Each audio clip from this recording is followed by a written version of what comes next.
Hello,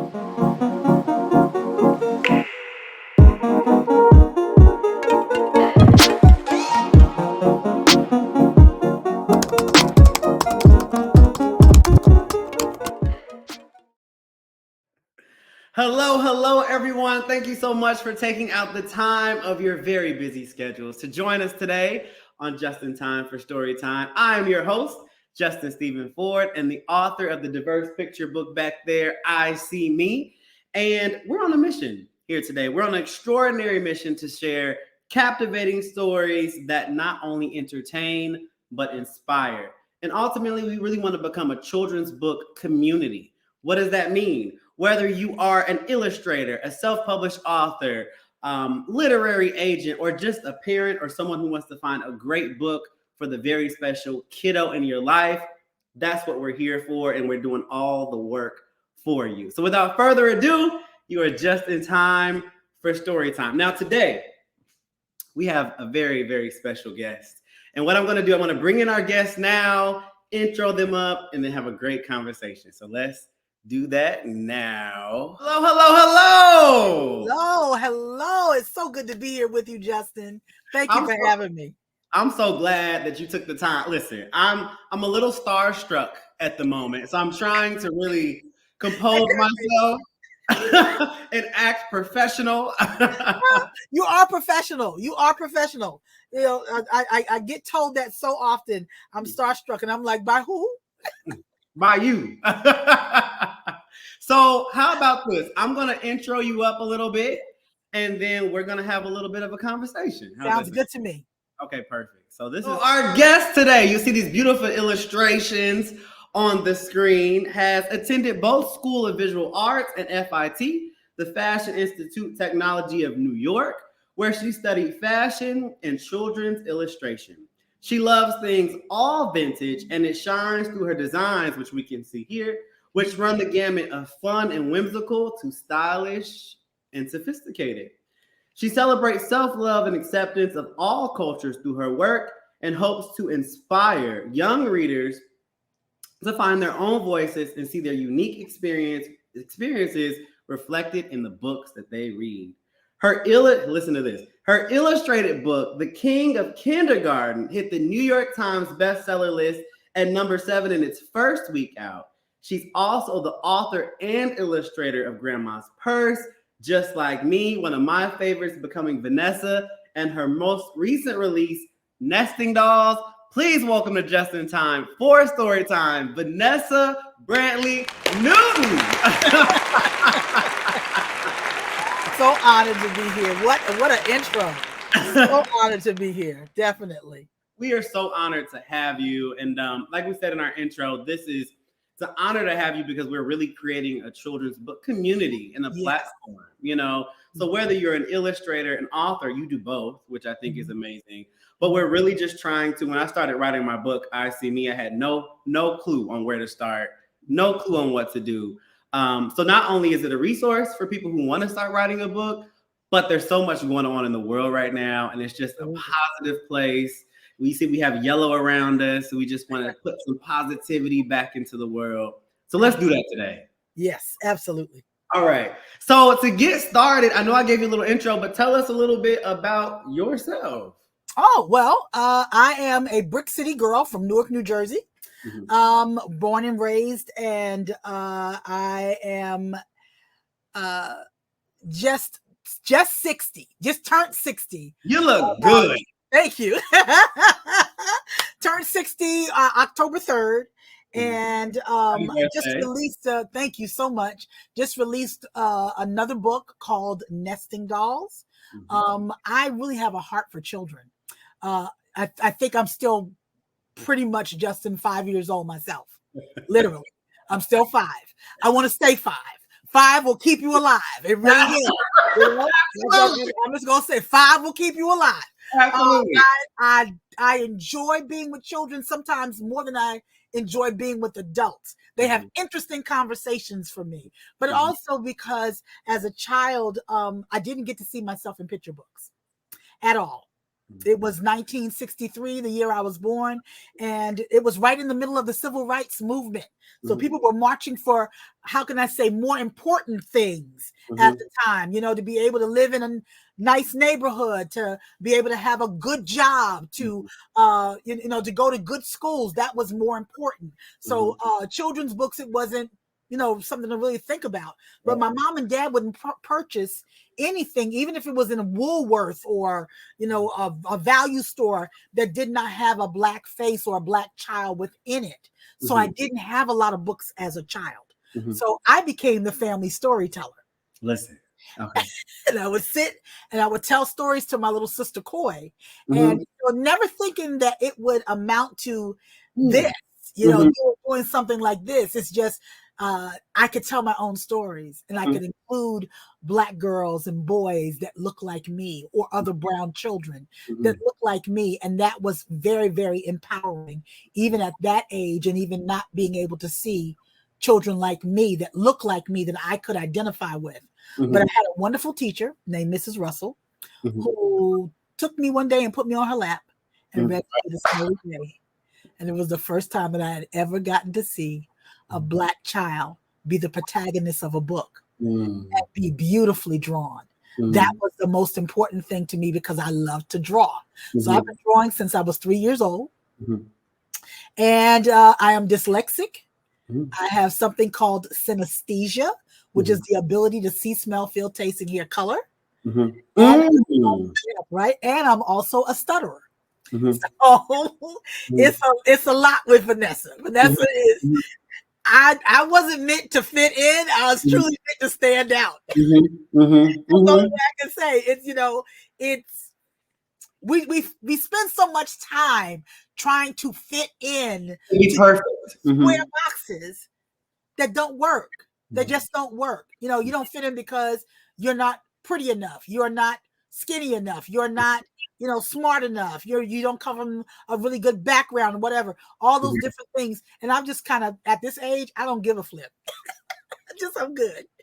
Let them know. I just entered that phase into my life. I'm in my 30s now, and just entered where, you know, you only get one shot at this if you're lucky. You know, one shot at this if you're lucky, and you gotta live it to the full. Yes. And thank you so much for sharing that. A question. So you said you're able to taste, smell, color. Yes. What is that like? It's very interesting. It's very, very interesting. As you see, my friend Justin put this wonderful yellow border. We were looking for colors, and he asked me, "What's your favorite color?" And I said, "Yellow. It's my power color." And yellow has not always been my favorite color. It's as I've gotten older. My favorite color as a child was always pink. I loved pink. And then I went to a blue phase. But then I got over into this yellow phase. And the thing is, I've always been seeing color and tasting it, hearing it, feeling it, touching it, you know, all of that, and seeing it, of course, because you see with your eyes. But yellow has a specific taste for me. Now, not every color in the rainbow has a taste or feel for me. It's just certain things. Yellow tastes like pickles. I love pickles. Dill pickles are my favorite. I love dill pickles. Love them. I do too. Sidebar with the pickles. I hear you're supposed to take a jar of pickles and put a packet of ranch in there and let it sit. Better yet, marinate your chicken in it. Oh, like a brine. Like you put me on game. Okay, so it tastes like yellow. Tastes like pickles. Yellow tastes like pickles. Really? Yeah. I love it. It makes me happy. When I think of yellow, you know, of course, in a lot of my artwork, you'll see the sunshine, because I love putting the sunshine in, because I feel like I'm a ray of sunshine. I'm a very, very positive person, and I'm about bringing positive vibes, not that sickening, everything's going to be wonderful and fine. Not that. But you know what? I know you're having a rough day today. I know that things are not going the way that you purposed them to, but you have the ability to change all that around in just a few seconds by you getting in touch with you, how you're feeling, and your value, that you're valuable. That's what I want every child to know. Every parent can't, unfortunately, give certain things to their children that they've never gotten. Right. When you enter a moment with Vanessa, I'm trying to give you back your 5-year-old self every single time. I don't care if it's a bunch of 5-year-olds I'm in the room with and a bunch of adults standing in the back going, oh, look at the babies having a good time. Mm-hmm. I'm trying to get to you too. Mm-hmm. I'm trying to get to you too, because you deserve a do-over. All of your readers, all of your listeners deserve a do-over. Mm-hmm. Mm-hmm. I want to give you that. And so in having synesthesia, it does cause me to be very, very playful. Mm-hmm. There are times when blue, which is my harmony color, which mm-hmm. feels more like something squishy. That's the only way I can explain. It feels squishy to me and very, very soothing. It's like having silly putty in your hand and just squishing mm-hmm. it, or jelly or something in your hands. I love it. And it also sounds like harmony. So I'm a singer. When I'm singing with other singers, if I don't see blue, maybe we're not. It's literally almost something. So if you draw a stroke of blue, that's kind of the feeling. Or if you see blue in a picture, that's the feeling. So if there's multiple, so it's a great question. So when you're drawing an illustration, say you have yellow and blue in a picture, can sometimes colors clash in a way that doesn't make you feel? Sometimes colors can clash. You see, I have on a shirt right now that is army green. Mm-hmm. Army green can be very disruptive to me. Very disruptive to me. It can literally bring me down. It brings my vibe down. But I've also gotten in touch with looking at things that make me uncomfortable. It's okay. It's only a color. That's all it is. But as a child, when I saw this color, it made me afraid. It made me very uncomfortable. My skin would itch. Very, very simple things like that. Definitely. Different textures would also, like, I was a child that did not want to put her foot in the grass ever. Really? Just made you feel uncomfortable. But if you put me in a certain type of sand, I would be just as happy as a pig in mud. I love it. Yeah. So I imagine that illustrating for you, storytelling for you takes on it's a visceral experience. There you go. Somebody finally got it. That's exactly what it is. Justin, that's exactly what it is. I feel very deeply when I'm writing. It's not really writing. I don't tout myself to be Jacqueline Woodson or Renee Watson, who I admire. I know these women. I've met with them. I've listened to them. I've read their books. They say everything that I want to say, especially Jacqueline Woodson, when she talks about going down south in Brown Girl Dreaming. She picked up my whole life. That was every summer I would be sent to South Carolina Low Country where my folks are. We are Gullah Geechee, so there are people that speak like that there and say things like that. That's us. And I love being around them and to have Jackie just kind of pick up on all those different things, from religion to food and how the air smelled or how the ground feels when it's wet. All those things she just described for me, and I could see it so very vividly. So I don't write like that, but I do tell stories like that. And it shows. It shows. Okay. Woo! I have to stay focused. I have questions I have to ask you, and I just want to be friends right now. Okay. So So your work as an illustrator, you have so many unique elements. And I think we kind of touched on this, and we had that little slideshow earlier, but you have, you know, media accents, collage, lettering, all kind of combined in maybe one scene. How did you learn your individual style? It took a while. It really did. Back in the day, as a little girl, I was always drawing. I remember drawing on the side of the kitchen stove while my mom and dad were cooking, and the stove got hot and it all melted on the floor. And I jumped back and I said, "I'm an artist." And they said, "No, you're not. You're a janitor. You're going to clean all this up."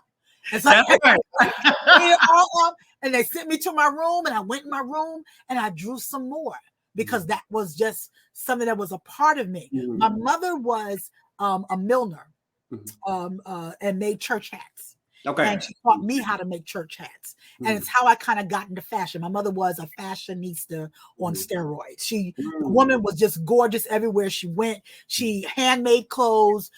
She purchased, she loved going to thrift shops and buying things that nobody wanted and turning them into something that somebody wanted. So it was, being turned on to things like that. It was the retro of Charlie Brown and Snoopy, the Flintstones, Bugs Bunny, Woody Woodpecker, all of those different things kind of caught my eye as this is what I want to do. I want to draw characters. The problem was, Justin, was that I never saw characters that looked like me. Not in any of these cartoons. Not in Fred Flintstone didn't have any black people in cartoons. True. The live show that the movie they did, of course, Halle Berry is there and everything, but there were no black people, back there in the 60s. Mr. Magoo, Scooby-Doo. When they finally did have black people, it would be like the Globetrotters or something like that, and they would be involved. But it's those things, just watching the masters, if you will, create the work. It got inside of me, and I began to say, well, I like this person's line. I like this person's color. I like this person's texture. I like this person's subject. And even layering style. When I say layering style, how they did their background, how they did the foreground, how they did the things on the side. And I would sit there and I would study this stuff for hours. And I would fill up notebook after notebook after notebook. As I got older, I copied. Okay, so for all your writers and illustrators out here, well, I got this, imposter syndrome going on. Listen, you got to copy until you get your legs under you to start creating your own work. So I kind of threw in the line, the color, the texture, and I put it in a pot and just stirred it up. I'm going to see what happens. And I tried everything, Justin. I tried everything I could possibly get. Oh, watercolor and acrylic don't work together. It works together for me. Okay. Crayons and so-and-so, it works together for me. And that was my process. And in doing so, when I let myself go and stop judging myself and comparing myself to other people, that's when Vanessa really started to find her style. Get out. Just get out. That's a beautiful thing. And I think something that's so amazing is people say, okay, acrylic doesn't work with watercolor. Who's to say it doesn't work? Who's to say it's not beautiful?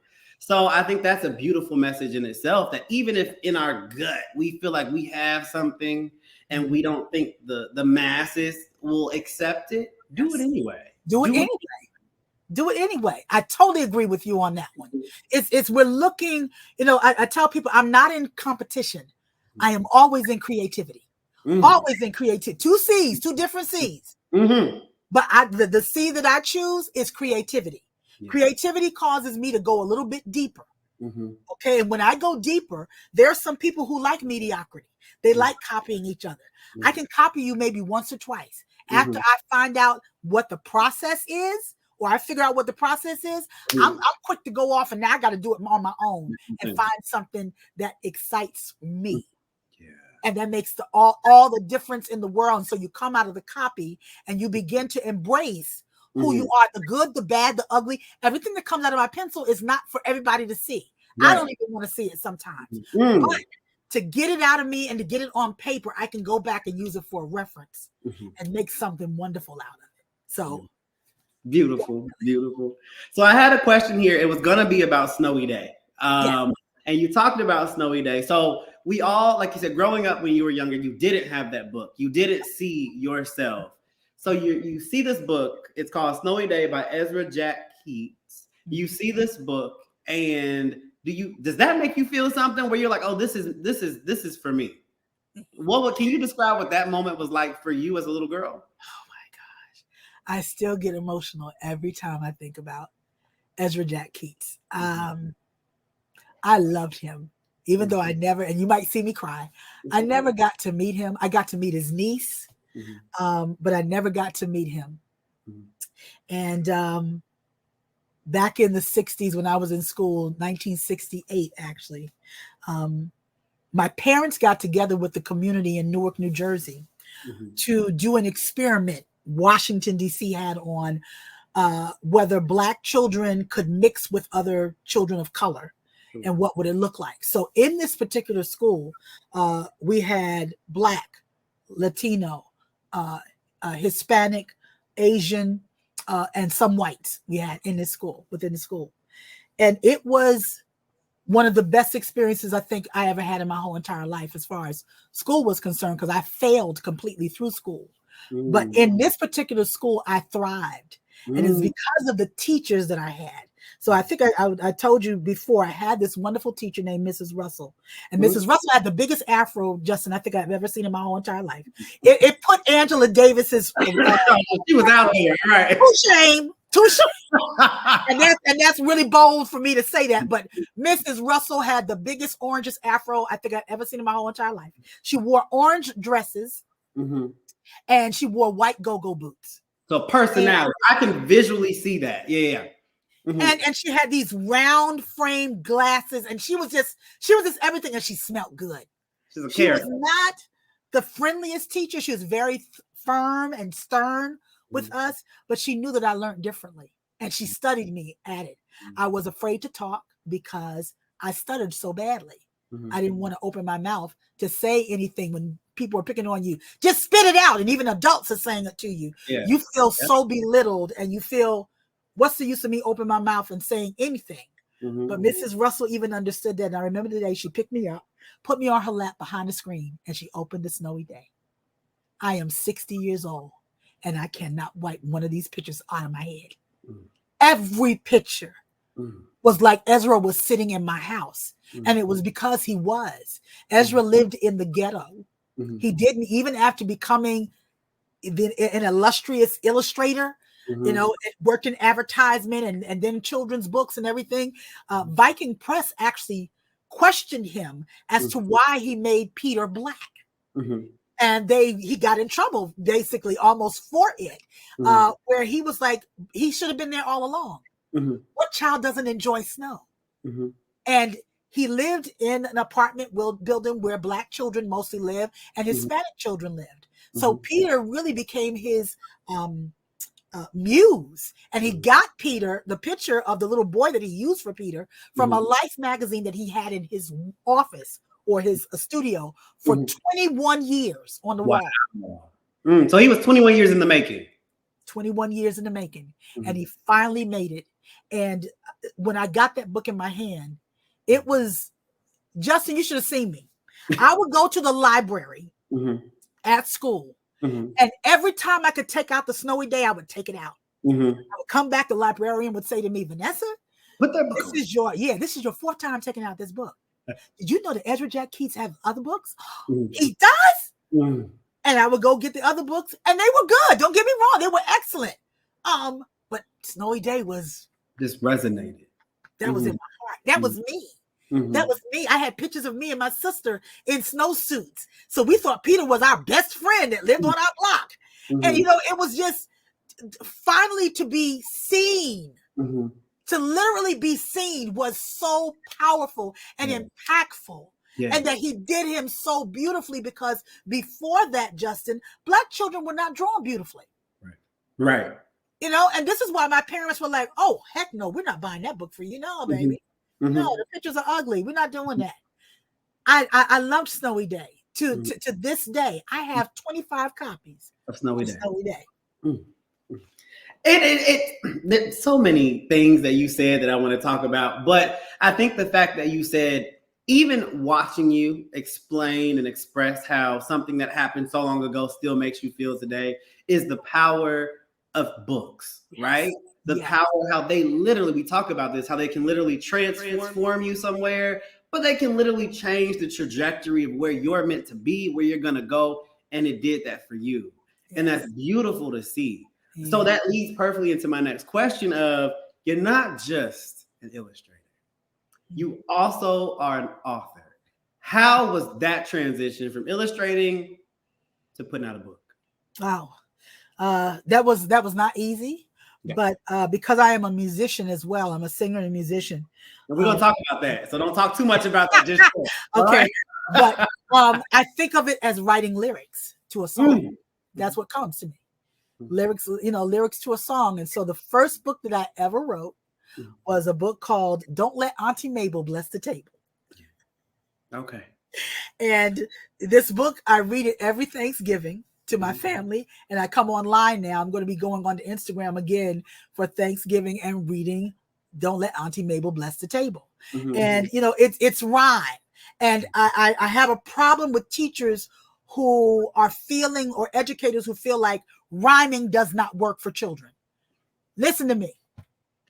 As a dyslexic person and a person who stutters, music and rhyme are everything to a dyslexic person, because it can get messages across that they might not get with you just standing there or whatever.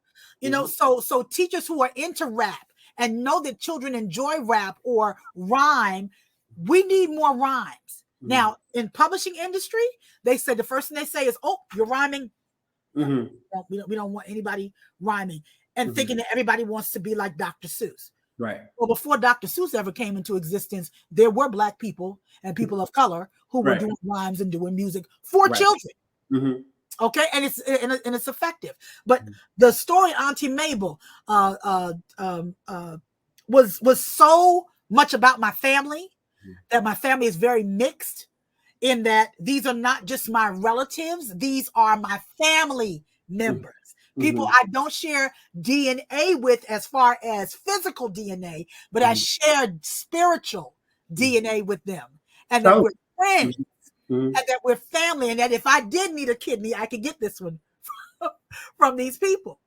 This was everything to me, because I wanted children to see that you might come from a family where people don't have the same color skin or hair or even culture, but you're accepted and they love you. And that means everything. Okay. So that was my first book that I wrote. And it's so very well received even now that I get letters from people. You make me laugh every time I read this story about how the Black Eyed Peas and the macaroni and cheese got cold, and everybody got upset because she played too long. But these are how relatable is that? Can you hurry up? I'm hungry. Exactly. The kids are looking at her like, Auntie Mabel, you about to get shot. Mabel. Yes. So that was my first one. And in telling stories, I come from a long line of storytellers. And that was one of my favorite things to do, was to sit and listen to my great grandma or my grandma tell me stories. And they would do it. Oh, this show happened in the yard. The man was out there. He would bunk up in the yard trying to pick some this or that or whatever. And then he'd come back in the house and he said, "Oh, Lord, my back hurts so bad." I said, "Honey, can you rub my back for me?" I love it. She rub his back, and I would love to hear them use the language called Gullah Geechee to speak. And it was everything. It made the story more flamboyant. Absolutely. And just wonderful, So I wanted to bring that to the books that I do. And so I have, just really quickly, I have 2 editors that I work with, Nancy Polson of Penguin Books, and also Kelly Delaney. And also my very, very good friend, Nicole, who works with her. And they help me to form the words around the stories. And there are times when I get on my tape recorder, and this is for your writers or your illustrators who are wondering, how do I write a book? Sometimes you just need to tape yourself, tell the story, be descriptive, use your 5 senses, look like, smell like, taste like, feel like, hear. What do you hear? All of that, and put them in your stories and watch what happens.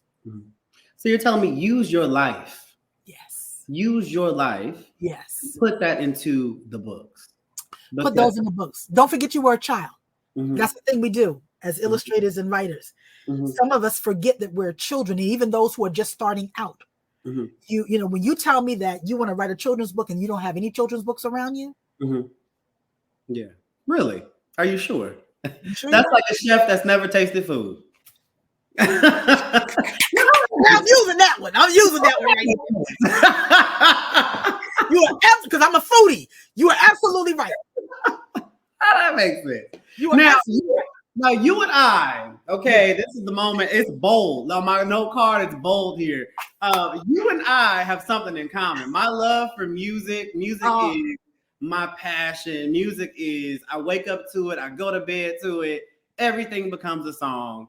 And I love how you mentioned earlier about you come from a family of musicians, which I think is beautiful. And you see it's really woven into your books. It's woven into your characters that you illustrate and that you write, which is so beautiful. And that's what really stands out to me is the musical element. How is that? And sidebar, if you all haven't seen it, Vanessa has the best cover of Pharrell Williams' Happy that you will ever see out there. Okay. She made it church. Yes, I did. I took it to church. Yes, I did. I really did. Music is, I tell people it's the other paint on my palette. I cannot work in my studio without music. I gotta have my music on. It's like it's just naked if it doesn't have rhythm. Life is rhythm, constantly going on. I don't even mind telling in your listeners or viewers, I love house music. Really? House music is everything to me. So like is what they call it, the oons. I didn't see that coming. That was a shocker. Tell me why, because in my mind, I promised you were gonna say classical. I promised you were gonna say R&B, but house music is so in your face. It's in your face. How does that work? It's the beat. It is the chords that you can take a few chords and loop them, and you got some you got some incredible words to go over the top of them. Crystal Waters in particular, when she does Homeless, or Happy, those things are so exciting to me, and they lift me and they make me feel good.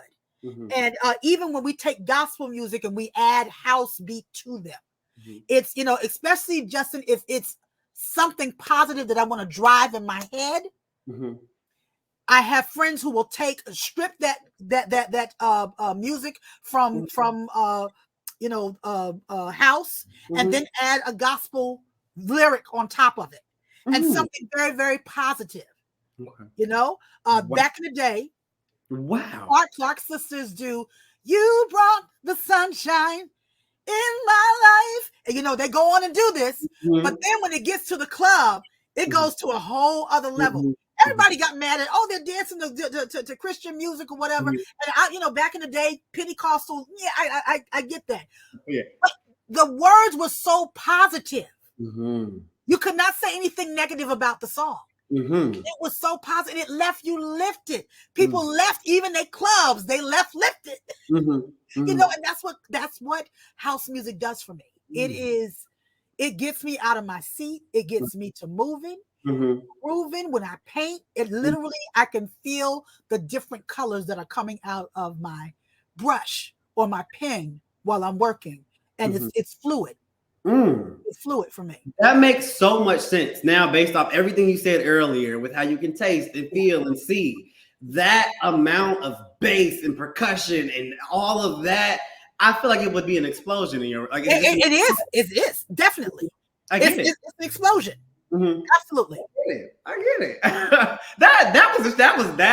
That was great. Didn't see that coming. And next time, so I'm working on my second book, and it's actually a rhyming book. And so I'm gonna put on house when I'm writing. I'm gonna put a little house music. Okay. Oh my gosh. Yes. So you and I can hang out for a while. Definitely. Absolutely. So we a few more questions for you. Yes. Not a problem. Okay. So as you mentioned earlier, you recently released your brand new book, Nesting Dolls. That's your latest baby. Can you tell us a little bit about that? Oh, this is about a little girl of color, a brown girl. And I honestly wanted to tell the story of how there is colorism even within our community. And there is something that we have to stop doing as parents, and I'm going to say this even for white listeners who are watching or listening, but to my brothers and my sisters, my kings and my queens, you know, when you say, come here with your little black self, or you're so black, man, oh, you're so dark, man, you dark as the sky, or you pretty cute for a girl that dark. And I would hear those things and it hurt. Yeah. It went right down to my soul. Like, what is wrong with me that they would do this? And it would come from not strange people, not white people. It would come from my relatives. It would come from my community. You know, I was in 7th grade, and this young guy who was a lot lighter than I was at the time, and he goes, well, I don't really date dark-skinned girls like you. And it just kind of left me feeling like, what's wrong? We look at black men who gravitate to white women because the same thing was done to them. Correct. You know, and this is something that starts when you're a child. It starts when you're a child. My grandmother used to play the paper bag game with me. And all my other cousins were very, very light, and I was the darkest one out of them. And she made me feel horrible. She made me feel horrible. And so did the rest of my family. And I promised myself that when I got older, I said I would never do that to anybody. I would never call you out. You so black. I never did it because I knew the impact of how it made me feel.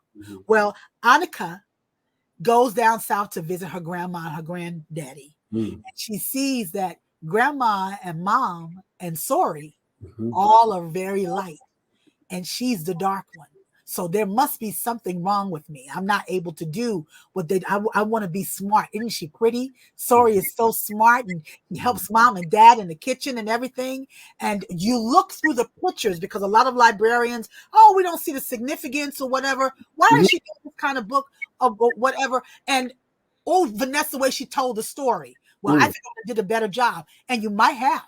I'm not even saying that you didn't. You could have done a better job. Sure. What I wanted for the readers to look with their eyes. Okay? Look with your eyes and see. Okay? There are some things I left out purposely not to say, because I wanted you to see Annika and see how Annika was moving through this book. And it's that she sees with her eyes. Granddaddy looks almost white. Grandma and mom and sister all look alike. And dad's about your complexion. Dad actually looks like you. Okay? She's feeling like, I don't fit in. Everybody else they're smart and whatever. And then her grandmother brings her into the studio and shows her something that changes everything about how she views herself. And so what message am I trying to leave to readers? Is that you are perfect just the way you are. There's no need to cover this up. This is what Sonini Nanini gave to you. This is a gift. This is a gift that's not repulsive. This is a gift that is beautiful, melanated, and enjoyed. You need to enjoy it. And I want to give that to every child of color, because it doesn't just happen in African American families. It happens in Indian families. It happens in even Asian families. I have a lot of Asian family members because I'm part Asian as well. A lot of family members who I'm dark. They don't like to see Blasians. And I'm like, do you really care? Because we love you. That's all that matters. That's the message that I want to leave for them. So that's the message that I want to leave for my readers who are reading this book, is that we all fit into each other. There's a little piece of all of the people in your family that love you that are inside of you, just like these nesting dolls. Nesting dolls. How beautiful how beautiful is that? And I appreciate that so much. And let me just pause and take a minute. You are beautiful. You know, you are beautiful. Now, I'm going to ask you a question I'm not supposed to ask, but I'm going to ask it anyway. You have books, and I know this is going to be like, you're not supposed to pick a favorite child. Do you have a book that means something a little bit more special to you? Oh, you know. Okay, which one? It's Grandma's Purse. Okay. Yeah. Okay. That's the story of Vanessa and Bertha Gant, my Gullah Geechee grandma. Okay. And she was hilarious. She was funny. I still think about how she laughed. She had gold teeth. She had a couple of gold teeth. And my favorite thing to see her do was smile. She was a fisherman, and she used to fish, and she would keep interesting things in her handbag.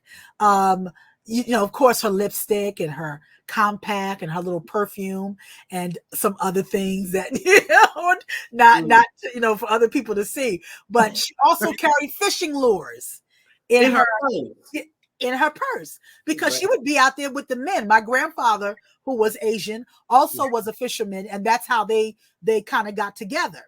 It was fishing on boats in Beaufort, South Carolina, and they were fabulous dressers.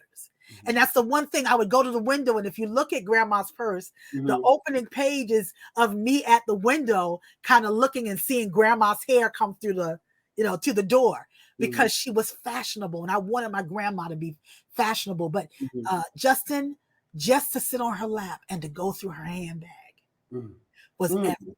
How old were you? I was about probably 5.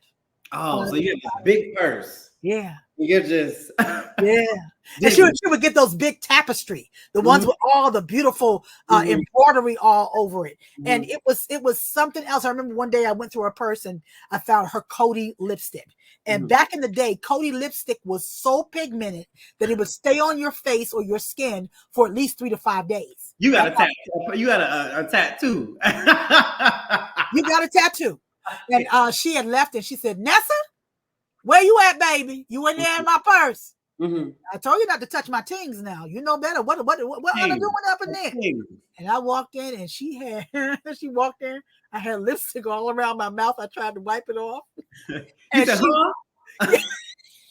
Not me. Not me. And she bust out laughing.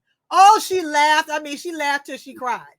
She said, "I see what I ought to get for going up in my handbag. Don't be doing that. They're my things." I was like, okay. It took 3 days to get the lipstick off. No, that's gonna fix you. But it was my favorite, and it still is my favorite book is Grandma's Purse. Yeah. I have a very strong connection with my grandmother. She's in my book. Her name is Beverly. In the book, she's Granny B. And so the fact that your grandmother is in that book, and I'm sure that's one of the reasons, that relationship that you have, makes it such a special book. And so I get it. I get it. Okay. So we know that. So everyone does have a favorite child. Hey, that is my favorite child. I mean, I'm not ashamed to say it. It's just that, Justin, I'm at a conference. This woman walks up and she's crying. And I'm like, why are you crying? What's wrong? I was like, the first thing I want to do is jump up and hug her. Sure. She said, "I lost my mom 6 months ago." And she said, before that, 6 months before that, I lost my mother-in-law. And she said, I was very close to both of them. And she said, now both of them are gone. And she said, my children don't have any more grandmas. And she said, it's hurting my heart so bad that I promised myself I would not buy another book with grandma in it because they're gone. She said, but then I come across Grandma's Purse. And she said, I just want to say, thank you for giving me back my grandma. Well, why are you trying to make me cry? This whole interview. I'm trying to keep it together too. This is a safe space. It's a safe space. We can cry together, but it's so beautiful. It's so beautiful. The power of books. Yeah. The power. When you wrote "I See Me," it brings my heart such joy. Because you must have felt what it's like not to see yourself. When you walk past a mirror and you don't see yourself, you go back, is that a funny mirror? What's up with that? Absolutely. Because mirrors are reflective of who we are. It's supposed to show me. I'm not supposed to see Justin in the mirror unless he's standing there with me. And so when we do these books where it's only one set of children, like Dick and Jane, and you never see a Black child, it sends a direct message to our babies that they are not valued, that they are not cared for, it upsets me when I hear white people say, I don't see color. Then you don't see me. This don't change. Mm-hmm. This is what it is. And I want to empower every child, even white children, to know how to love their Black friends. Mm-hmm. You know, it's everything. So your book, when I see me, what happens when I see me? Mm-hmm. Mm-hmm. It empowers them to go out, and when they can see themselves, they can be themselves, and then they can free themselves. Mm-hmm. Period. Woo! Listen. You did it. So Thank you so much for saying that. I mean, that means the world to me, and it's true. I think, especially when I wrote that book, it was a tough time. It was during the pandemic. It was a tough time in life. I mean, I was questioning so many things about myself, and I was in my 30s. Yet, like you said, you're 5 on the inside. We all are that little child on the end. That little child never goes away. Never. He never goes away. And as far as much as we accomplish, as much as we do, all of the things, that little child is always here. And we have to always protect that child and cherish that child. Yes. And like you said, when we don't see ourselves in these books, it sends a direct message that we're not good enough to be seen. We're not good enough. Exactly. We shouldn't be seen. Exactly. And the fact that we have books like I See Me and Nesting Dolls and Grandma's Purse and, all of these things is changing the world. Yes. It's changing the world, and it's bringing up a new generation while healing the current generation. There you go. Thank you, Justin. That's powerful in itself. I kid you not. So my last question for you is, it's a twofold question. What is one piece of advice you would give to aspiring illustrators or authors? Mm-hmm. And then what is one piece of advice you would give to children? Oh, well, first of all, you got my heart with children. Yeah. To children, I would want to say to you, I see you. I see you with your 2 missing teeth in the front. I see you with the freckles you have and that big afro that just seems to be uncontrollable. I see you, and you're valuable to me. I see you. You are precious, and you are valuable, and you are a treasure. That's what you are. That's what I would say to them. Have fun. Don't rush being a kid to be an adult. Don't rush. Stay a kid as long as you possibly can and enjoy it. That's what I would tell them. To my illustrators, it's not enough just to draw people or bugs or whatever, and that's where you want to stay. Try to draw as many things as you possibly can without judgment. Without judgment. This is, when you get your sketchbooks like this, when you get your sketchbooks, this is a safe place to put the things that you love into it and not be judgmental. So this is, even right on you, if you have to round the cover, no judgment here. Okay? No judgment here. Just do what you do. And I said, the one thing I want you to do as well, don't throw away your bad art. Don't ever throw it away because you're going to see a process. And one day, Justin will be interviewing you. And hopefully he'll ask, can I see your sketchbook? Hey, this is a sketchbook I had when I was 20 years old. When I was 7 years old, I had this sketchbook and everything. And there was stuff in it I didn't like, but I saw how I grew. And so people get to see your process of how you grew from making this to now making this. That's a big deal. You almost can't have one without the other. You can't. It's a part of the journey. Yes, it is. Yes, it is. Vanessa. Hey, listen, thank you so much. You are so welcome. For coming on the show and for being this positive light and for, putting that back into the world. And like I said, I just want to thank you so much. I'm all about author appreciation and person-to-person appreciation and giving people their flowers while they are here. So today I give you your flowers and thank you so much for coming on the show. And please continue. Don't change. And I know you're not, but don't change. I promise I'm 60. I can't. We'll try. Will you come back?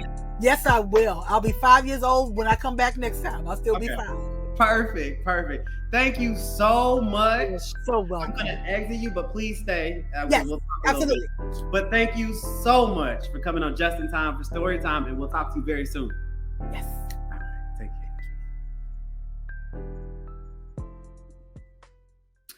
care.